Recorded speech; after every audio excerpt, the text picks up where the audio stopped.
Hey everybody, what's going on? Eric here, and I'm sitting here with the SOB Cozart build. Now you all know that I ended up buying this cheap, and it's a Cozart, so it's not really something that is a well-known guitar. Doing a facelift on it, replacing the electronics, and just trying to make something cheap a little bit better. And then do a giveaway later on with this once it's completed. Now, I'm pretty satisfied with the way this thing came out. I got to thank Andrew Allen from Andrew Allen Guitars for winding the pickups for me. The cover that he gave me for the neck pickup, he said that it wouldn't fit right. It just, was kind of odd. And it was when I got it, and I was trying to fit it, see how I could fit it, and it just wasn't working. Luckily, I saved the original pickup and popped the cover off of that. It fit right on his pickup, and worked out perfect. I was able to bend the tabs to lock it in place. Did have to do a little modification to the cover because of where the wiring was coming out underneath the on the side of the pickup for the coil. So not a big deal. I've already tested it out. No more funky noise when I switch the three-way selector switch, and I got the coil tapping working or splitting. And overall, I'm pretty happy. This is coming out pretty damn nice. Now, other than keeping the dust off of this, I shouldn't have to be doing anything else to it. Now, I used all of the original hardware and the original screw holes. So the holes that were already pre-drilled into this body have been reused to mount the original hardware, even the neck pickup, back in place.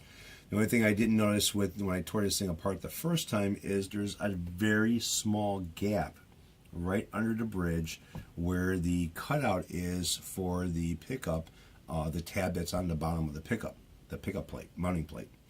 So I'm not really worried about it because it's not something that you could see very, very easily at all. In fact, you really got to look at it to see it.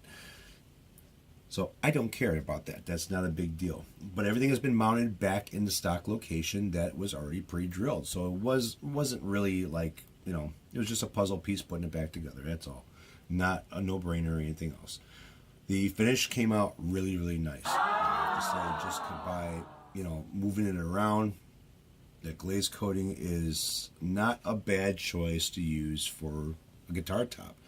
I don't think I'll ever do another full body glaze again, because that's pretty much a pain in my ass to do.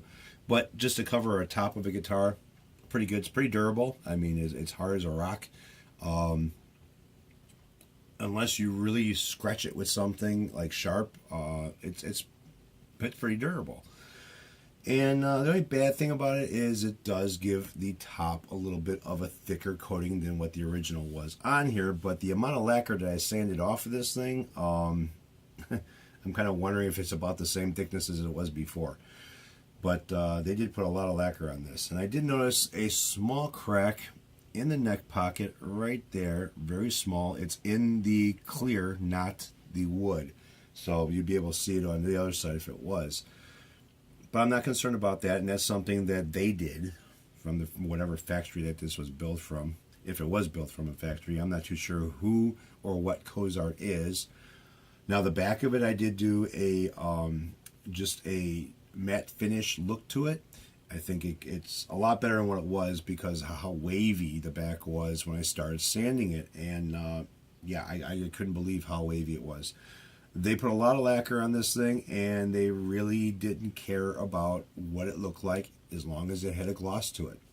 So now I did not fix any of the glue problems that were on the sides. Like, right there's some glue. You can clearly see that. There you can kind of see a little bit around the edges. Kind of see a little bit like right there in the neck leg rest area. Yeah, I didn't bother with it. The whole idea of this was to reface it, replace electronics, make something cheap a little bit better or a lot better, and that was it. I didn't expect to see the glue and shit around the sides and stuff. Like I said, the whole idea was to reface the surface of it, or the face of it. So that's done, and it came out all right.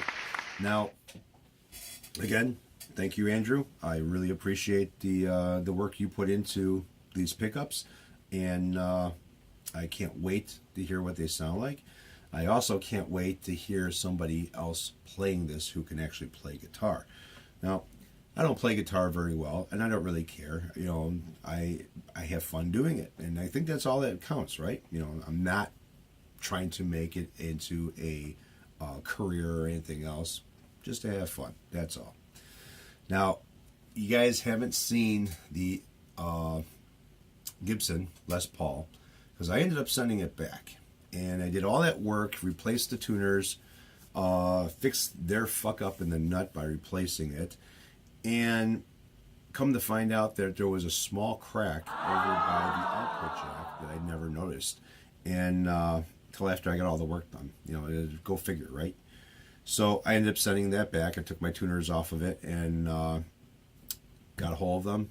They sent me a UPS return slip and boxed it up, shipped it back. Today, which being Monday, I'm supposed to be getting the new Les Paul. So hopefully this nut is a lot better. As far as the tuners go, it kind of goes both ways with some of the comments that I had from that guitar about replacing them. You know, some guys that say, yeah, they're real good tuners, and then some guys, or actually a lot of reviews that I've read, said that those tuners sucked. And some of these guys are actual, you know, professional guitar players. So they replace the tuners with something else. So I don't know if I'm going to leave it original or if I'm going to replace the tuners yet, but I do have them just in case I do have a problem like some of these other people did. As far as the nut goes, well, I'll have to wait to find out how that's going to be on that guitar and the new one. So they're sending that today, so I probably will be doing an unboxing of it, and I don't know if it's going to be live or not, maybe just a video. But anyways, you know, that's about it. Getting this thing completed is what I want to do. It's and get this thing out and have my contest. I do have a plan for the ART 300, and I've already promised Travis the Ibanez was it RG3 guitar. So I gotta get boxes for them so I can get them shipped out. It's driving me nuts because I've been stopping over by the my guitar store over here, and he hasn't got any shipments in yet, so he doesn't have any boxes. So I'm waiting for him to start charging me for them. Yeah, they normally throw them away anyways. But anyways, that's about it. This is getting done. Just gotta wait for the neck behind me so I can do the rest of this and get my contest going. So you guys take it easy, have a good one, and I will catch up with all you all later. Behave now.